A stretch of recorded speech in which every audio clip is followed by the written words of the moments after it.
All right, guys. So first off and foremost, I'm gonna give you guys a disclaimer. I'm not gonna claim that this is how copy motion was meant to be used or set up. I don't know exactly if I'm even setting it up properly. So I'm just gonna put that out there, but you'll see these are the results that I get, and I'll explain them. If I turn copy motion off, it's pretty obvious what's going on right here when I turn it off versus when I turn it on. That's just a stiff static pose, and I'm overlaying this motion onto it in a controlled manner. So you'll see this is what it looks like normally. And this is just the aiming pose actually. So whenever you overlay the pose onto the locomotion onto the pose, then it offsets how he's aiming. So that's the reason why he's aiming down. Whenever I have copy motion on, you'll see that it moves a bit differently, more dramatically, I think. And I'll explain that to you as I go. From behind, you really can't tell when it's on or off in this scenario, but it's pretty obvious whenever it's off right here, because you can see the gun moving around in his hand a little bit more realistically. So versus that really stiff pose that I got. So I will go ahead and tell you now that I believe this probably works better, or it's at least more visible whenever you're working with stiff poses. Whenever I'm not aiming, I'm actually applying a dynamic additive to the upper body and local space. So first off, if we come over here to this website, and the link will be down in the description, they go over this right here. Now you'll see something right here, and I picked up on this right off the bat because it didn't make sense to me. I do believe this was an error on their part when they were putting this together for the picture. So he's applying this item pose additively to a dynamic additive. That's not actually how you apply additives. You have to apply, if you make something a dynamic additive, you have to apply that additive right here to a base pose, which would be the item pose. So later on, they corrected that. As you can see right here, their item pose is the base pose, and their dynamic additive is the additive. So one thing to note from this, when you first look over this, you're probably going to miss it, but you'll notice that right here, the pose history is being output right here to this cached pose, and that cached pose is being used right here. Note that the pose history has to come before the copy motion.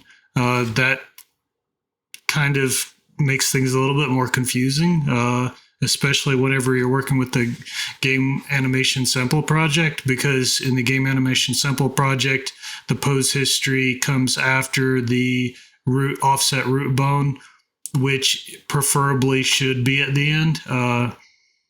But in this case, I did experiment, and I moved the pose history over before the copy motion and left the offset root bone behind it. As you'll see in this project right here, the offset root bone is still right here, but the pose history I moved over here. So another thing you'll notice is that right down here in the lower right hand corner, you have this word that says pose history. It's not giving you the title. That's actually a tag that was applied to it. So if you look over here in the details panel, you'll see under tag, there's an actual tag here called pose history. That is actually used right here. So if you check this box, which is unchecked by default, then you'll use the base pose, which is this right here. And what this is basically doing is it's basically doing exactly what we're doing right here. So they're making a dynamic additive, and then they're applying that additive to the incoming pose. The difference is that they're not applying that over the entire animation. They're only applying it to a specified bone. And then we have the option to offset the translation and the rotation before that delta is applied. And we have the ability to scale down and scale up that delta. And then here at the end, you'll see that we have this target curve name, and we have to fill this out because it gets captured by the leg IK. So for the arms, by default, they have a rotation angle X, which is preferable for the arms. You're going to want it to be left like that for the arms. If you were doing this with some other bone or whatever, then it may be possible you might want to try translation X, Y, Z, rotation angle X, Y, Z, so on and so forth. But anyway, so I have these set up in data assets right here so that we can just update this as needed. And in actuality, I'm actually updating that right here on the update animation event, which is a tick that runs on the game thread. So over here in the leg IK, you'll see that we have our IK or virtual bone hand R set as the IK foot bone. And for the FK foot bone, we have our hand R. And we only need 2 bones in this limb. If you set it to 3, it'll expand it from just covering the arm to also moving the clavicle as well, which is the shoulder. And you probably can't see that, but if I expand this window here, if it's set to 2, it's only going to be rotating these 2 bones. If you set it to 3, it's going to rotate this bone, and this bone. And if you set it to 4, it'll start rotating the neck bone as well. So just be aware of that. You're going to want to set to 2. The thing I don't like about that is whenever you use leg IK with the arms, it has a tendency of pulling the hands inward towards the shoulders. That is something I don't really like about it. Unfortunately, that's kind of a drawback, but you can compensate for that on your translation offsets right here. So yeah, I just covered a lot in a short amount of time, and I'll try to explain everything as best I can, as well as I know it. You are supposed to be able to delay this right here. Now I looked through the source code, and when the delay is anything but 0, then in source code, they're actually getting the pose history, and they're getting the time, and I'm not going to go into all the details of that. You can look through their source code if you're really that gung-ho about seeing exactly how that works in the background. But anyway, the point is that if delay is 0, then it just takes the frame from the current frame, and it uses the current frame rather than some frame from the pose history. Now, the thing about the delay is I haven't figured it out quite yet. I don't actually know why it doesn't seem to be working. If I set it to anything but 0, there's a slight offset, but it doesn't actually seem to be delaying it, which means that I may have something set up incorrectly. I'll have to get back to y'all as soon as I figure that out. Now, something to note here is that I added a bunch of bones, and I just added those mostly for testing. The important thing to take away from this is that anything that you're referencing in here, whenever you have this whenever you're using pose history, that also needs to be in the collected bones list. So this collected bones list is fetched in source code, and they grab this information from this collected bones array in source. So it's important to note that. So let's talk about how this actually works. So what it's actually doing is it's creating a delta or an additive between the base pose reference and the base pose. The base pose reference, you can actually think of that as the actual additive that's coming out of here. And you can think of the base pose itself as the base of the make dynamic additive, because they're getting the delta between those in much of the same way. and then they're applying it additively to the bone to modify. So the source bone is the bone to copy the motion from, and that's going to be what they're going to get that delta for between these two, and given the post history, so on and so forth. Now the copy space itself is going to determine the orientation of things.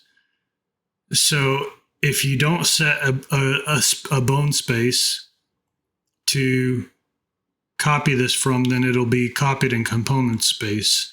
And basically what ends up happening is it ends up canceling everything out. You end up not getting any effect from it if you do it that way. In some situations, it may be okay. In fact, it may still work if I set this apply space to component space. But if I set if I don't have the copy space in spline 5 space, then I know for sure it won't work. So it still works, as you can see, whenever you don't apply it in spline 5 space, but you'll notice that now the hands are kind of in a different position. That may be because of these offsets that I have here. So since I'm in the relaxed state, before I compile that, I'll copy that, and then I'll reset it. Okay, so it doesn't actually look like it's working. Okay, so we're getting some mixed results there. Let me just try compiling it. That may have been because I changed it. Let's see if I compile it.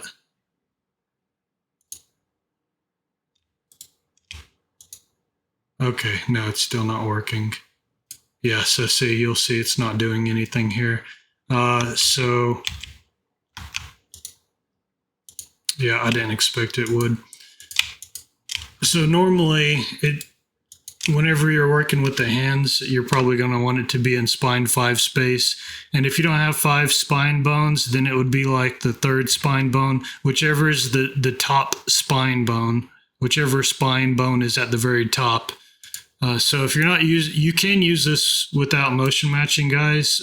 So it does work without motion matching. So if you uncheck use base pose, then it'll ask you what bone do you want to modify and what space do you want to apply it in. This space is going to be in reference to the reference frame. So that's this one right here.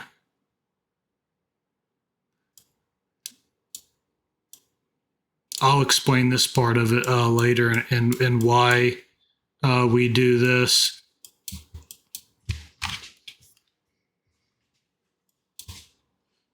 But you'll see this curve prefix right here. It says chest space. That means that it's going to look through the animations or the pose that's currently playing, and it's going to see if there's a curve there called chest space. So if we come over to an animation, you'll see we have some curves here, but none of them are called curve space. But if I come over here to the animation modifier, and that's under window animation data modifiers, and then you can dock it over here like I did. But if you go to add modifier, you should see a layering motion extractor modifier. And under here, you can name the bone space to chest space, for example.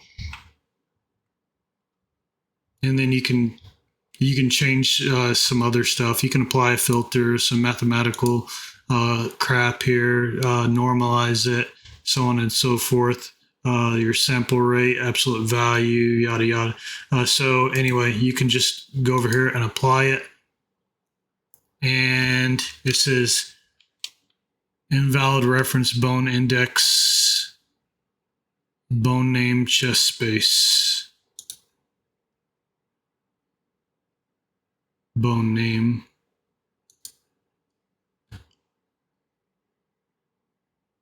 The bone name is spine 05.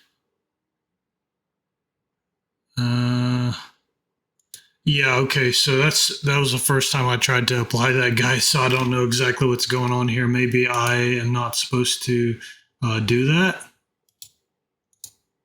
Okay, so it seems that I had a misunderstanding there. You'll see it did copy the translation and the rotation into these curves here. So it may be that spine underscore 05. Yeah, so anyway, I'm not exactly sure how you're supposed to use that because those are all separate, and this only accepts a single, oh, curve prefix. Okay, yeah, so this is wanting the prefix of the curve. So if you were to apply this, then spine underscore 05 would be the prefix. And then it should find it. It should find that. So that should work in theory.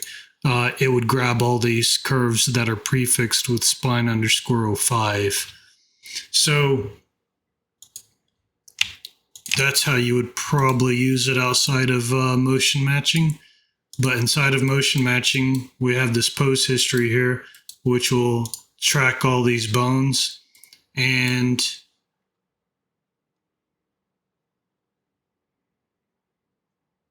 yeah, so I do believe, now I increased the pose count and I increased the root bone recovery time, thinking maybe one of those had something to do with the ability to delay.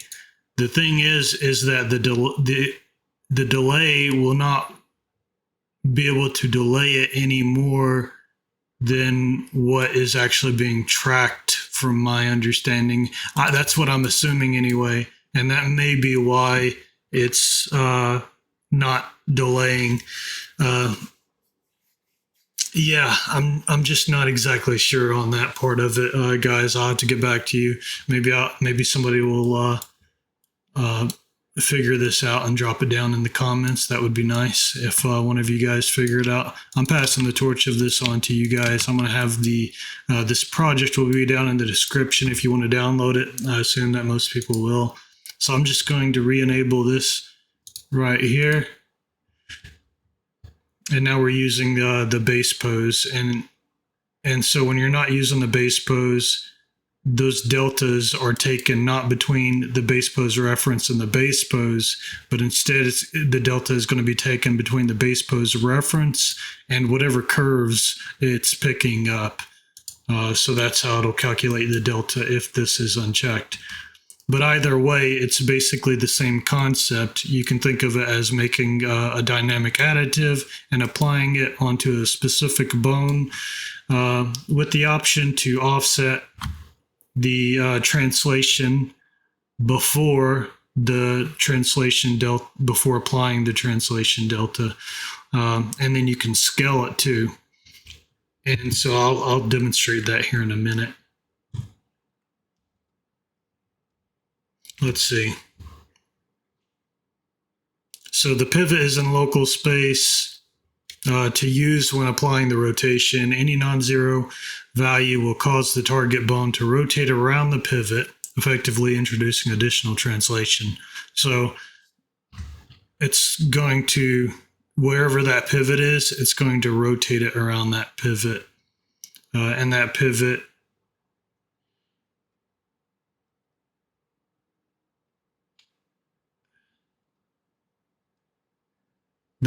can be offset as well. That's what I'm assuming. So I'm not, it just dawned on me that I wasn't exactly sure what it meant by that, rotate around the pivot. Because it's not talking about the bone itself. So that brings me to the debugging options. a.animnode.copymotion.debug. That'll show you this, and you'll see these little things. And now you're probably wondering, you're thinking, well, what the hell does this mean? Because they both of these little gizmos look exactly the same, and you'd be right, they do look exactly the same, except one is smaller. So the smaller one is actually where it's being moved to, and that line between them just basically represents the offset of them. It helps you visualize how things are being offset and rotated. And so if I come over here and I just dock these side by side, I'm going to browse over here. We're in the aiming, the ready state. Yeah. So I'm going to dock that right there. And I'll just add some translation to this. And so you'll see as I move this around, it's actually, this translation offset is actually a rotator. And we're actually basically kind of rotating it. And that is actually the pivot. That's what it means by pivot. So this right here is where its original location is the pivot. So, and then you'll see this. And so it's kind of weird. It's kind of janky if you think about it. But if you're real careful, you can get some decent results out of it, I suppose. Now, from my understanding, they used this for all their little items, their item overlay poses, and each item stored a data asset, which was probably similar to this. And so each item had different like information on how it was going to scale down the movement that was being copied over, and how you were going to reorient it right here. And you'll see I have some really low values here. And so if I can increase this as much as I want or decrease it, and only when it moves from 0 to 1 do you see any difference. And that's the reason why I was saying I don't know how it's working, if I'm going to be honest. But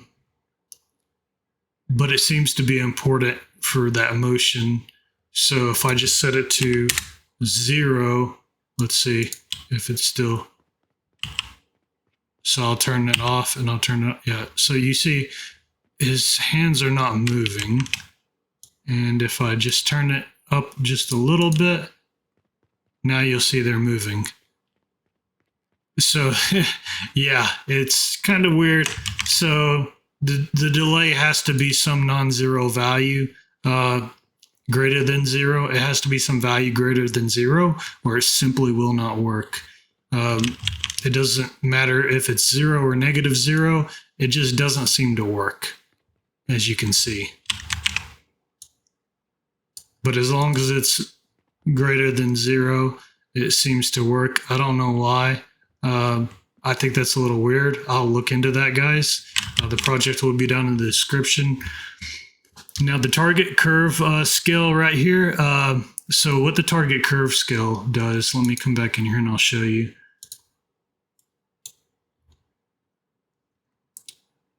So the target curve scale is actually the amount of rotation angle on the X that's applied from this pose we're copying over. And that controls the twist offset, which basically controls the rotation of the arm. It's actually controlling the twist of it, which is basically, in this case, the rotation of it. So if I dock this back over here and I come over here, you can see as I move this, it rotates it around. So yeah.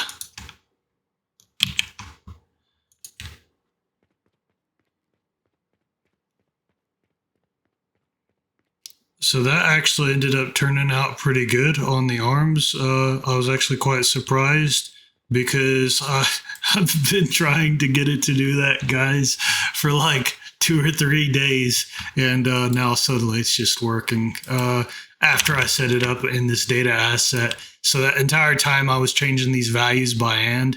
And that was the reason why I was probably having so many problems. So yeah. in some situations, you may not actually feel the need to use that copy motion, but in such a situation like this, where without it, you see how stiff it is?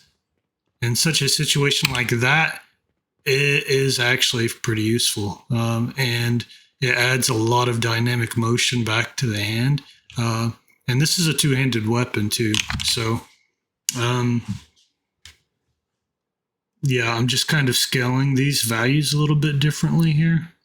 So if I didn't have those values, you would see it would place the hands way the hell up here. I don't exactly know why it's doing that, because I'm copying it from spine 5 space and then I'm applying it in spine 5 space, and somehow it goes from being over here to being way up here.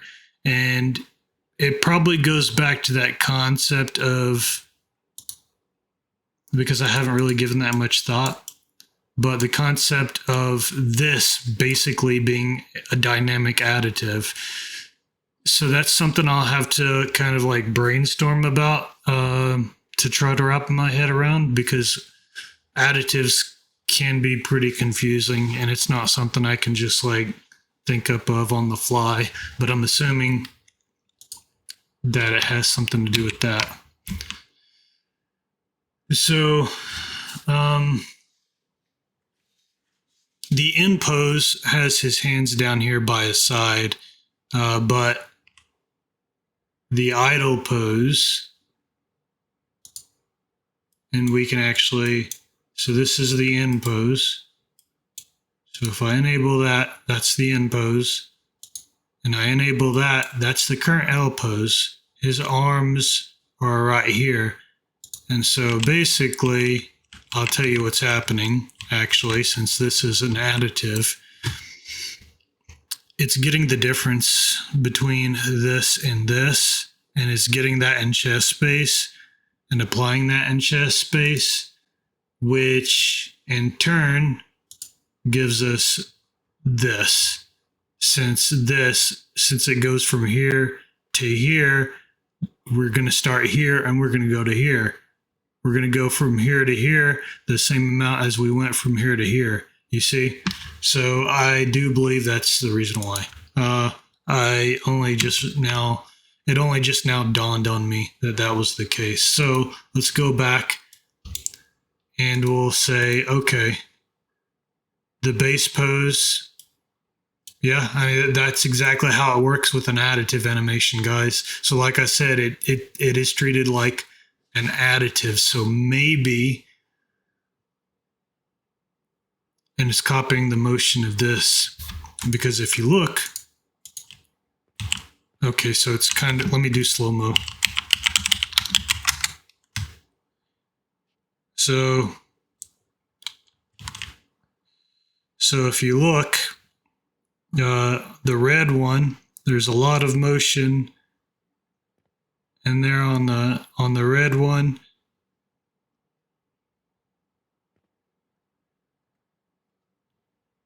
But the green one is a static pose.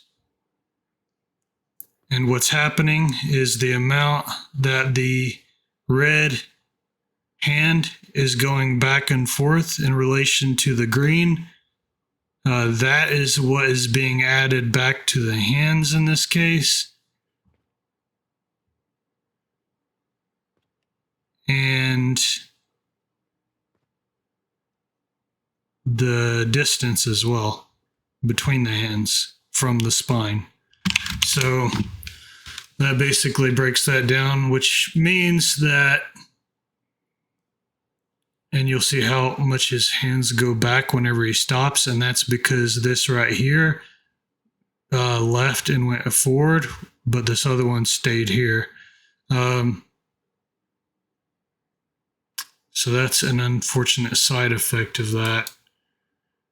But that basically, I think, explains it, and I think now I actually understand it a little bit better myself after having explained it.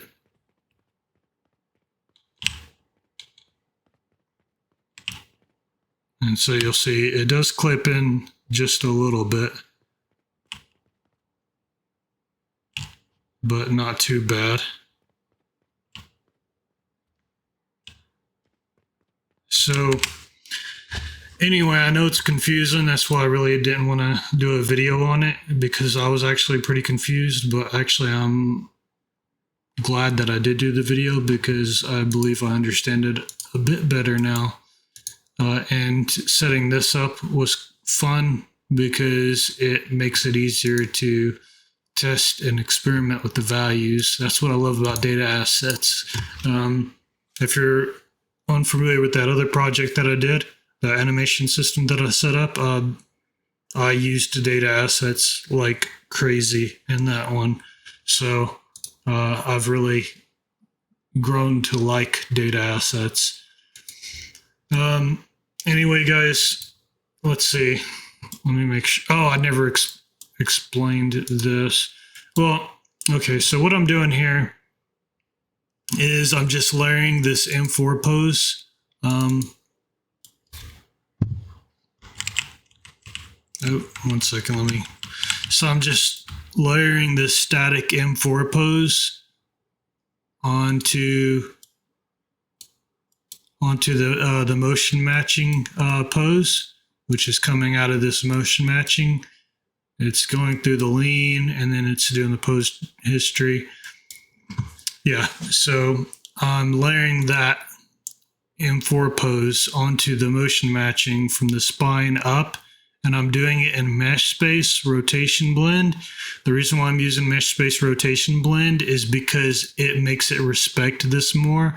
If you don't use mesh space rotation blend, then the rotation of this that's applied on here will be in local space. It'll be local to the same bones in this pose. And what that means is, for example, if I were to rotate this 45 degrees from where it's at now, that would be a local space rotation, you see? And so I rotated it 40 degrees from where it was in relation to that pose. That's basically what I mean by local. Whereas if I were to rotate this in relation to where it is in the world, 40 degrees, well, then you'll see the hand actually moved down and not up in order to do 45 degrees. And that's assuming those axes were the same axis, and they weren't. Okay, so let's say I rotate it on the blue 40 degrees, then it would move the hand up like that. That's local space. Now, if I do world space and I rotate it positive 40 on the blue, then it rotates it to the right instead. And that's world space. So you'll see the difference in rotating it along the same axis by the same amount in different spaces. So mesh space rotation blend is basically like me rotating it in world space here, whereas having this unchecked would basically be like me doing this in local space. So that's the best I can explain it to you guys. This gives us a really stiff pose on the spine 1 and up. And then right here, I'm doing it again, but I'm doing it in local space, and I'm excluding the upper arm L, and the upper arm R, which is this bone right here, but I'm keeping from spine 1 up to the head and out across the shoulders. So I'm keeping that right there. And what this does is it brings in more of that motion back in, which loosens up the pose. And that's the reason why whenever I'm not aiming and I turn this off, that's the reason why it still doesn't look bad, even though it's just a pose because that is actually being dynamically layered. inside of here onto the upper body, the spine and the shoulders, and that is being applied in local space. If I were to apply that in mesh space, that's what it looks like. Yeah, so it doesn't look quite as good.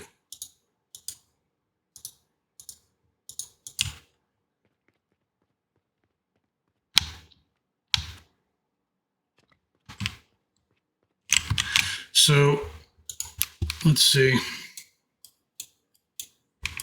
Right here, if we want to aim, I'm not applying that dynamic additive. Instead, I'm just keeping it, I'm just applying the stiff pose right here. And then this comes over here, and that's what copy motion gets applied to, followed by the leg IK, which is actually used for the arms. And if we press F on the keyboard, it disables copy motion, which sends us back to the cell pose, which is this before copy motion was applied. And that's basically it. I'm just going to remove that. I'll probably move all that stuff down before I put it up. Right here, I'm applying to bone IK to the left hand to keep his hand on the gun, and that's about it. Over here, I'm not actually using that chest one anymore. And so actually I can remove that from here. And we don't actually need that or that. We do need hand or and the virtual bone hand or. That's all we need. And it should still work. And so if I re-enable this, it still works. So over here in the blueprint, I just set this up so that it would be triggered on and off the aim for testing purposes. Normally it's just, normally it's hooked up like this, like that.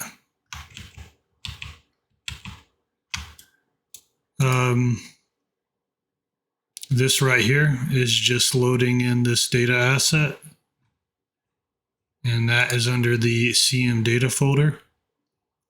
And in here on the event graph, I'm just getting that data asset and I'm saving it to a local data asset variable. And that's it, guys. That's all there is to it. And I'll see you in the next video.